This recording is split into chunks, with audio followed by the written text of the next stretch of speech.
हाय, मेरा नाम है संदीप और आप देख रहे हैं मेरा चैनल मिंटिंग आइडिया। यदि आप अपने आधार कार्ड में लिमिट क्रॉस कर चुके हैं, लिमिट क्रॉस होने का मतलब इस बात से है, यदि आपने अपने आधार कार्ड में 2 बार नाम चेंज कर लिया है तो आपका लिमिट क्रॉस हो जाएगा। इसके बाद आप नाम चेंज नहीं कर सकते। यदि आपने डेट ऑफ बर्थ एक बार चेंज कर लिया है तो भी आपका लिमिट क्रॉस हो जाएगा। इसके बाद अपना आप डेट ऑफ बर्थ चेंज नहीं कर सकते हैं।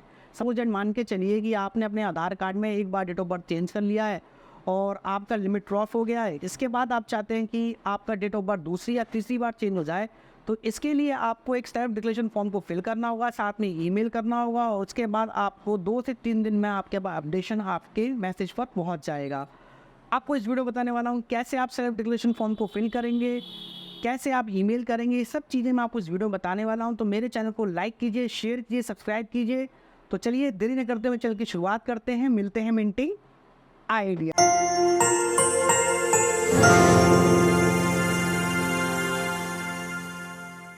आधार कार्ड में date of birth limit cross होने के बाद आप अपने आधार कार्ड में डेट ऑफ बर्थ को कैसे अपडेट करेंगे, ये मैं आपको बताने वाला हूँ। अब ये होता क्यों है, ये मैं आपको थोड़ा सा बता दूँ। क्या होता है कि ऐसे में आधार कार्ड जो धारक होते हैं, जिनका आधार कार्ड में डेट ऑफ बर्थ चेंज होना है और आधार एनरोलमेंट ऑपरेटर की गलती के चलते आधार कार्ड में बार-बार नाम, जन्म तिथि और लिंग विवरण को अपडेट करने के पश्चात आधार कार्ड लिमिट क्रॉस प्रॉब्लम आ जाती है। यानी कि वो बार बार आपके नेम को चेंज कर रहे हैं, डेट ऑफ बर्थ को चेंज कर रहे हैं, लिंग को चेंज कर रहे हैं। तो इससे क्या होता है कि आपका जो लिमिट क्रॉस यहाँ पर प्रॉब्लम है अराइज हो जाता है, यानी कि आ जाता है। तो अब इसको दूर करने के लिए आपको एक सेल्फ डिक्लेरेशन फॉर्म को फिल करना होगा। ये सेल्फ डिक्लेरेशन फॉर्म की जो लिंक है मैं आपको अपने डिस्क्रिप्शन बॉक्स के नीचे दे दूंगा। वहाँ पर आप जाके बड़ी आसानी से सेल्फ डिक्लेरेशन फॉर्म को डाउनलोड कर सकते हैं। तो अब सेल्फ डिक्लेरेशन फॉर्म होता कैसे है, कैसे इसका फॉर्मेट होता है, यहाँ पर देखिए ऊपर हेडिंग में आपको स्वगठन घोषणा पत्र दिखेगा। यहाँ पर कुछ लाइंस लिखी होंगी, जैसे कि मैं, जिसका डेट ऑफ बर्थ चेंज करना है उसका नाम मैं। इसके बाद पुत्र पुत्री पत्नी उसका नाम। इसके बाद वो कहाँ के निवासी हैं, वहाँ का पूरा एड्रेस, आधार संख्या का धारक है, नियमानुसार दृढ़तापूर्वक स्वीकार एवं घोषणा करता हूँ। अब यहाँ पर नंबर 1 पॉइंट आप देख सकते हैं, यह है कि प्रार्थी उपरोक्त पत्र पर निवास करता है। यह है कि प्रार्थी की सही जन्म तिथि, यानी कि आप अपनी सही डेट ऑफ बर्थ यहाँ पर लिखनी है, जबकि आधार संख्या आपको यहाँ पर लिखनी है और गलत जन्म तिथि आपको अपनी जो आपकी गलत हो गई है उसको यहाँ पर दर्ज करना है। इसके बाद तीसरा पॉइंट ये है कि प्रार्थी अपने आधार में पूर्व किए गए अपडेट के बावजूद दर्ज जन्म तिथि, यानी कि आपको अपनी जन्म तिथि यहाँ पर जो दर्ज होनी है उसका नाम लिखना है, के स्थान पर सही जन्म तिथि अपडेट करना चाहता हूँ। यानी कि आपकी जो डेट ऑफ बर्थ है जो आपने रॉन्ग लिखी हुई है वो यहाँ लिखनी है, के स्थान पर सही जन्म तिथि आपको यहाँ पर लिखनी है। अपडेट करना चाहता हूँ, जिसके लिए प्रार्थी डेट ऑफ बर्थ सर्टिफिकेट प्रस्तुत कर रहा है। यह है कि प्रार्थी आधार में पूर्व में जन्म तिथि सही नहीं थी। 5वां पॉइंट ये है कि प्रार्थी पुनः घोषणा करता है कि आधार नामांकन के समय मैंने जन्म तिथि का कोई भी दस्तावेज प्रस्तुत नहीं किया था, तथापि यदि कोई दस्तावेज प्रस्तुत किया था वह अपडेशन के समय प्रस्तुत किए गए दस्तावेज से थोड़ा अलग है। तो अब यहाँ पर आपको देखिए सेकंड कुछ हेडिंग में दिखा रहा है, यहाँ पर कृपया टिक करें। तो आपको यहाँ पर आप देख सकते हैं कि प्रस्तुत जन्म तिथि अपडेशन अनुरोध प्रथम बार है। यानी कि अगर आपने अपना डेट ऑफ बर्थ की लिमिट क्रॉस कर लिया, उसके बाद आप फर्स्ट बार अपने डेट ऑफ बर्थ को चेंज कर रहे हैं, तो आपको यहाँ पर टिक करना होगा। सेकंड पॉइंट ये भी हो सकता है कि प्रस्तुत जन्म तिथि अपडेशन अनुरोध द्वितीय या उससे अधिक बार है। यानी कि आपने एक बार चेंज करा चुके हैं, आप दूसरी या तीसरी बार चेंज कराना चाहते हैं, तो आपको यहाँ पर टिक करना होगा। आधार में दर्ज वर्तमान जन्म तिथि स्वघोषित अनुमानित थी जो सत्यापित नहीं थी, तो आपको यहाँ पर इसको पढ़कर यहाँ पर टिक करना होगा। आधार में दर्ज वर्तमान जन्म तिथि स्थापित जो स्वघोषित अनुमानित नहीं थी, अगर ऐसा कुछ है तो आपको यहाँ पर टिक करना होगा। तो इसको बड़े ध्यान से पढ़िएगा तभी टिक करिएगा।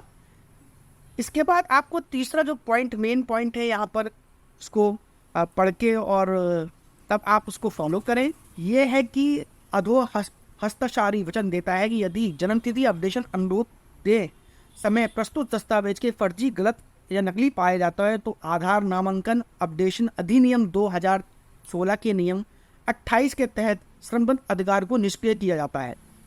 अब आपको यहाँ पर आपको घोषणा करनी है कि मैं घोषणा करता हूँ कि सभी सूचनाएं मेरी जानकारी एवं विश्वास के अनुसार सत्य हैं। यदि मैं इनमें से कोई भी मेरी ये जो डॉक्यूमेंट लगाया अगर उसमें विसंगति पाई जाती है तो व्यक्तिगत रूप से मैं उत्तरदायी हूँ। तो यहाँ पर आपको अपना डेट लिख देना है, यहाँ पे अपना निवासी का नाम यानी कि आपका अपना नाम और आपके यहाँ पे साइन हो जाएंगे। तो इस तरीके से आप सेल्फ डिक्लेरेशन फॉर्म को भरकर सबमिट कर सकते हैं। Aadhaar card date of birth limit cross problem है वो ठीक करने के लिए आपके पास नगर निगम ब्लॉक के माध्यम से बनाया गया जन्म प्रमाण पत्र होना चाहिए। साथ ही यदि आपके पास जन्म प्रमाण पत्र नहीं है तो आप अपने नगर पालिका या फिर ब्लॉक में संपर्क कर अपना जन्म प्रमाण पत्र करवा सकते हैं। ध्यान देने वाली बात यह है कि आपने अपने आधार कार्ड की डेट ऑफ बर्थ को बर्थ सर्टिफिकेट के साथ पहले ही अपडेट करा रखा है, जिसके लिए आप अपने बर्थ सर्टिफिकेट के साथ नगर निगम ब्लॉक में जाएं और इसे अपडेट करा लीजिए। जब आप अपने नज़दीकी केंद्र में जाते हैं वहां आपको birth certificate self declaration form को अटैच करके अपने आधार कार्ड की डेट ऑफ बर्थ को अपडेट करना होगा, यानी कि डेट ऑफ बर्थ को आप जन्म तिथि को अपडेट करना होगा। वहां से आपको आधार अपडेट करने के बाद आधार एनरोलमेंट रिसीविंग दी जाएगी, यानी कि आपको अपना डेट ऑफ बर्थ सर्टिफिकेट देना पड़ेगा, यानी जन्म प्रमाण पत्र देना होगा।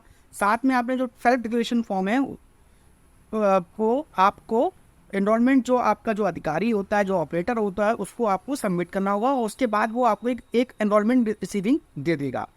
अब Aadhaar card limit cross problem solution के लिए आप इसके बाद एक मेल भी कर सकते हैं। अब देखिए वो मेल कुछ इस तरीके की होती है, मैं आपको बता देना चाहता हूँ। आप हमेशा जब भी मेल करें तो वहाँ पर जो जिसको मेल करेंगे उसको आपका मैं उसको नाम बता दे रहा हूँ उस मेल आईडी का, help@uidi.gov.in, और आप सब्जेक्ट में कुछ इस तरीके से डालेंगे कि सब्जेक्ट में आप क्या डालेंगे, आप सब्जेक्ट में ये डालेंगे कि Aadhaar card date of birth limit cross problem while updating Aadhaar card type. Subject में आप कुछ इस तरीके की हेडिंग लिखेंगे। आपको मैं बता दे रहा हूँ कि कैसे आप अपनी मेल आईडी को जनरेट करेंगे, कैसे आप कंपोज करेंगे। तो इसके लिए आपको क्या करना होगा, इसके लिए आपको मेल को कंपोज करना पड़ेगा, यानी कि मेल लिखना पड़ेगा। तो जैसे कि मैं अपनी मेल आईडी पर आ गया हूँ और यहाँ पर देखिए मैंने सब्जेक्ट में यहाँ पर जिसको मैं भेज रहा हूँ मैंने उसका मैंने एड्रेस ऊपर लिख दिया है जिसको मुझे मेल करना है। तो मैंने इसकी जो मेल आईडी है जिसको आपको मेल करना है उसका help@uidai.gov.in है, जिसको आप मेल करना चाहते हैं उसका आप यहाँ पर नाम लिखेंगे। उसके बाद आपको सब्जेक्ट में सबसे इम्पोर्टेंट सब्जेक्ट भी आपको डालना होगा। यहाँ पे लिखेंगे please solve Aadhaar card date of birth limit cross problem. इसके बाद आप क्या लिखेंगे, देखिए नीचे आप मैसेज बॉक्स पे आपको लिखना होगा to the unique identification department of India UDI help team. Subject आप वहाँ पे डालेंगे, जो आप लोगों को ऊपर सब्जेक्ट पता है वही सेम आपको सब्जेक्ट यहाँ पे लिख देना और उसको हाईलाइट कर देना है, यानी कि बोल्ड कर देना है। इसके बाद आपको वहाँ पे तारीख लिखनी है। इसके बाद आपको कुछ अपने बारे में बताना है कि आई एम द नेम, आपका परमानेंट रेजिडेंस क्या है, फुल एड्रेस क्या है, my Aadhaar card date of birth limit cross by mistake, I need to update my Aadhaar card date of birth, please update my Aadhaar card date of birth as soon as possible. तो आपको कुछ इस तरीके की mail लिखनी है। साथ में आपको यहाँ पर कुछ अटैचमेंट भी आपको यहाँ पर मेल पे अटैच करनी है, जैसे कि आधार कार्ड कॉपी है, ओरिजिनल बर्थ सर्टिफिकेट कॉपी है, Aadhaar card limit cross self declaration form है विथ सेल्फ अटेस्टेड है। इसके बाद आपको Aadhaar date of birth update enrolment slip भी आपको अपडेट करनी है, जो आपको आधार एनरोलमेंट ऑपरेटर आपको देगा, वो भी आपको इसमें अटैच करना है। तो इस तरीके की मैसेज को मैं आपको अपने डिस्क्रिप्शन बॉक्स के नीचे भी दे सकता हूँ, वहाँ पे आके कॉपी करके आप अपने मेल आईडी को बड़ी आसानी से लिख सकते हैं।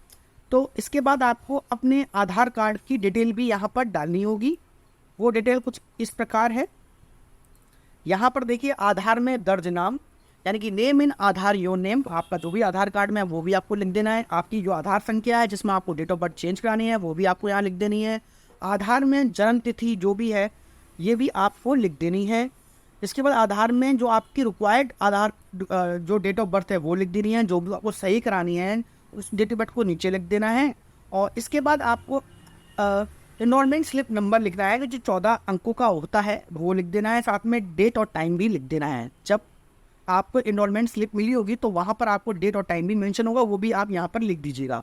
इसके बाद अनुरोध की तिथि यानी कि पर्ची में जो आपने रिक्वेस्ट डाला था उसकी रिसीविंग में आपकी अपडेट रिक्वेस्ट डेट है वो यहाँ पर डेट लिख देनी है।